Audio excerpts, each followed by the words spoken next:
was for what you just said, is that we were trying to get out to where the people are, to make it as easy as possible. So, you know, coming out here was our way of trying to go, and we went down to where John lives, near Metamont, and we went down south, and we have another meeting next week. So I think we will try to do more of these meetings like this where the people are, which is good. We appreciate it. Yeah. Yep. Anybody else have a comment?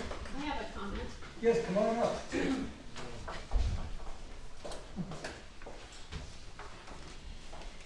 My name is Carol Leachon, and I participated in the drafting of the other comprehensive plan, which is, I just have to say, it turned out to be so cumbersome. If you've read the whole thing, which I have, page by page, word by word, and you can go through section by section and go back and it's contradicted. Go to this section, it's contradicted. Go to that section, it's contradicted.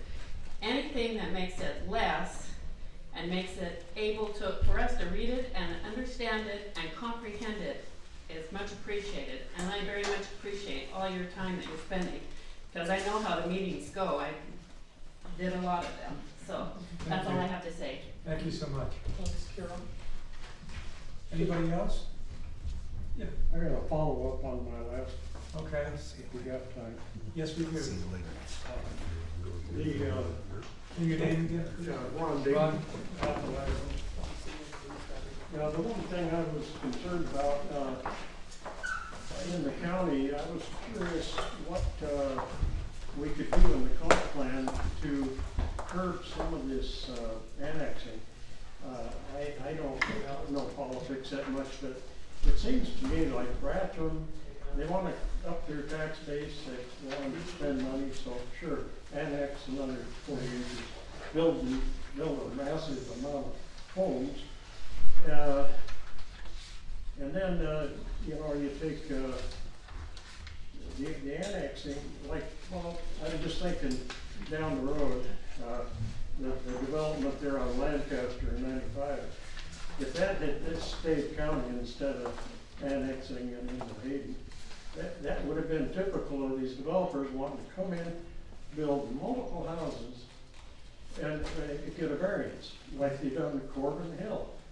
Nobody could explain to me 30 years, for the last, I've lived 40 years here, but for the last 30 years I've been after the commissioners to explain where that variance came from on Corbin Hill. It should never have taken place. That's county. It's not annexed. Unless something was done under the table, I just don't know. But, you know, that and then, the Ripple Ranch, they tried to pull the same thing over there. We shot them down on it, okay? So far, we're one house per 5 acres. Well, anyway, I could go on and on. Well, I've got one question on this, page 3, proposed policies. The third one there, it says, well, it has to do with the impact on schools. And these numbers don't add up. You got regulations which require large scale 50 or more residents. And then you got this residential development to address the mitigation of the impact on the schools. Well, if you take 50 residents, the way the comp plan is now, you've got 5 acres and 1 family, okay? So that's a residence. You multiply that times, you know, 50, you got 5 times 50, that's 250 acres. That's not gonna have a huge impact on the schools. That's 50 families, but they're spread over 250 acres. So that doesn't have near the impact that these. There are lots of areas in the county where the lots can be much smaller. So if you have. Only if they're annexed. No, like there are areas, there are lots that are You can't have a 8,250 lot square in the feet. county without it being annexed into the city. Yes, you can. Where is this? all the rural Well, residential. unless there's a variance. Bayview, there's small lots in Bayview. Okay, Bayview's a city, I mean, they're incorporated. No, they're not. Okay, All around the lake, okay. All around the lake, there are small lots. restricted residential allows Okay. 2,000. All we're saying Well, here is I'm that if thinking you that have was the future. a large development, that has some impact on the school system.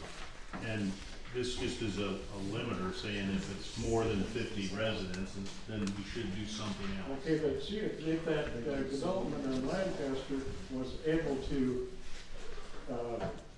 be developed in the county without being annexed into Haiti, look at the amount of families in there, I mean, that would have a huge impact on the schools. But anyway, the infrastructure all the way around, not just schools, but fire, fire protection, Lakes County, Lakes Road, they're struggling, trying to keep the county roads in order. Highway 54, they put Band-Aids on it. And that, they painted all the lines, now they're gonna seal coat it before fall. So where's all this money? Why are they? That's not our job. You know, Not our job. I don't get it. Yeah. But no, to answer your question, what are kind of three parts. This really deals with like subdivision developments that are organized under a common ownership. But according to the comp plan, you cannot have a housing development anymore on less than 5 acres. No, I'm talking about if you had a planned unit development, so one person owned 150 acres and decided that he wanted to do a development in it with many, many homes, but this single person owned all of the property. That's fine, if he owns it, he could subdivide it into 5 acre So- plots, so but what- nothing less. But so what, well, yes, you can go less than that under a planned Not unit development. according to the comp plan you're working with now. No. 5 acres, one house. Yeah, That's what, I'm talking about- Cedar Mountain, that's what we're trying to keep in order. I know, but all I'm saying is a subdivision development would have smaller lots. So what this is trying to address is to trigger that developer, whoever it might be, it has to go through the school district and then talk about mitigating the impacts. That's all it's trying to address. The other point, because your first question is this, if you went to page 5, areas of city impact, you're trying to renegotiate areas of city impact, because in order to annex, it really has to be an annexation into the area of city impact. So you might look at that particular objective 2 under land use, areas of city impact. And then the third item, if you went back to page,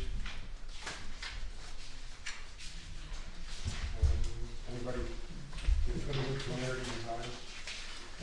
13? Yeah, page 13, okay. So we tried to build into this, community design, right at the top, it says, work with pertinent groups, is that, no, sorry, it's at the top of page 14.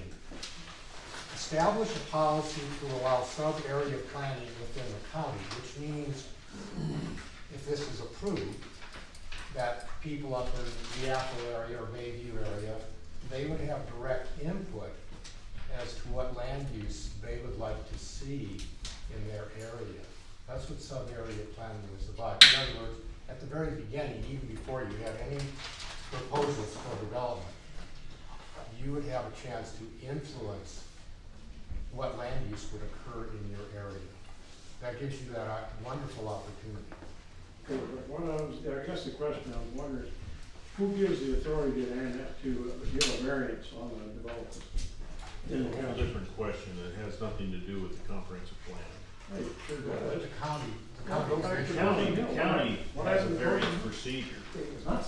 The county has, Yeah. David, Mr. Chairman, Yeah. in the land use code today, the staff has the authority to recommend the variance through the subdivision process. It's a fairly rare thing and we have criteria. I'm sorry I can't speak to past practice, and especially a case that's some time ago. We could look it up for you if we find out the detail. Okay. But that's a land use code matter, not a comprehensive plan matter. Thank you. that area of city impact renegotiation is embedded in here. Yes, sir. And also, the idea of the sub-area planning is a very powerful thing for people living in areas that are affected by development, because it gives them a voice. Okay, on the north end of Ramsey Road in 54, on the east, northeast, that'd be the southeast corner of that intersection, you got a developer. He tried to sell us 2 sections of land. Twice he's tried to sell it for 3.5 million or whatever. No buyers. He can't pay his taxes, so he logged it to pay the taxes. Now he's sectioned off 4 5-acre spots. You'll see the signs, they're all for sale. Boom, boom, boom. Caldwell Bank. I don't know what he's asking a fortune for them, probably. I gave 1,300 an acre 40 years ago. Now it's up to 13,000 an acre. And anyway, what I'm getting at is that if this, he hasn't sold them, but I know why he's selling them. He's going to try and pay his taxes or lose the property. So anyway, if he got the idea maybe to subdivide it, I mean, I don't want 14 houses across the street from my place. I don't want multiple buildings all over the place. You know, we want 1 house per 5 acres. That's the bottom line. That's what Cedar Mountain, that's what we're all looking to preserve, our rural lifestyle. So I want the comp plan to reflect what we want, the people. That's it. Okay. Anybody else have a question? If not, I will. I can't see the law, can't see the law. All right. Normal way to happen here.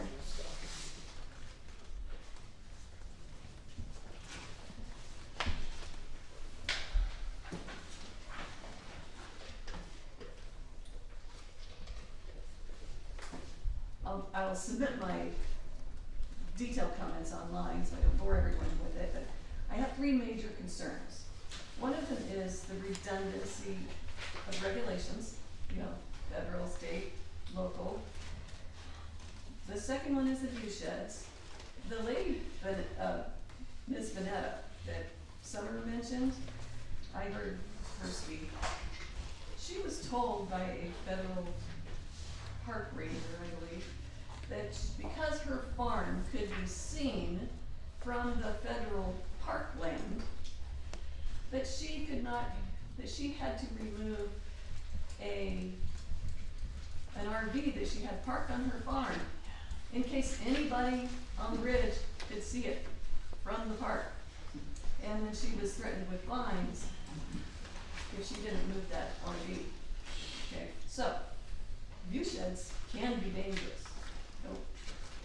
to homeowners and property rights. And the third question, a concern I have is conservation easements. I have a master's in public policy. I did a study on conservation easements when I was going through my master's program.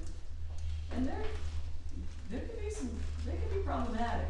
And my question also about that is, do we not with conservation easements lose, especially if a land trust or something owned by the county or an agency, lose the tax revenue from that? And does that not place a burden on other taxpayers? I don't think a law. I'm asking that question, I'm not making a statement as far as that's concerned. But, so that's the You know case, more about it. Yeah, we need to be more. I can answer that for you. Okay, that would be good. The conservation easement normally is owned by an individual or a family. They retain ownership.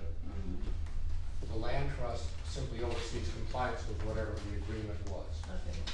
They pay the taxes, so there's no loss of taxable income on the conservation easement, Okay, so that's good. and it's perpetual. Thank you for that. That wasn't something that I studied at the time. I studied some of the problems that people had when they, you know, signed on to these agreements with the use of their land.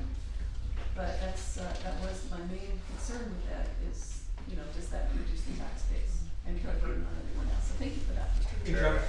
it's probably not the right place to get into it, but I do think there are some conservation easements that are actually purchased by the state. And if the state's gonna purchase it, then it is with tax dollars.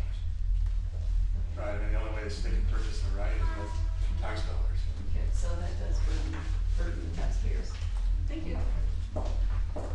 Okay, anybody else that I cannot see? Can I just have one more comment? Yeah, come on. Thank you.